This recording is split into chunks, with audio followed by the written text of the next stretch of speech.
think that if I had a message for the federal government today, it would be look before you leap. In terms of retaliatory measures, we must make sure that we are not unduly exposing those in our own jurisdictions to risk. The federal government had indicated there was a comment period for business, a time period in which they can respond. We want to make sure that there is an ongoing commitment to allow feedback to continue to be gained so that we can do this cautiously and carefully and seek a quick resolution. You know, Saskatchewan is very trade exposed. We are a trade reliant province.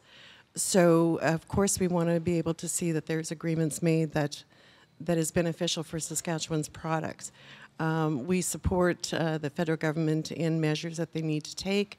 Ultimately, we're Canadians and we want to protect the Canadian markets. Have they done enough? Has the federal government done enough, you think, in their dealings to try and Well, so far, no major action's been taken, and we'll be watching it very closely. So, do we need to immediately react? Perhaps not, but let's keep the conversations going because ultimately we need to resolve this. Do you think finance ministers are more or less on board with how the federal government is handling Donald Trump, or what do you think? What do you make of it? There is collaboration between our province for sure, and I believe other provinces and the federal government. We do have concerns, not so much over steel and aluminum. We ship ore, although it could have longer-term impacts if it changes how the commodities are traded in the world market.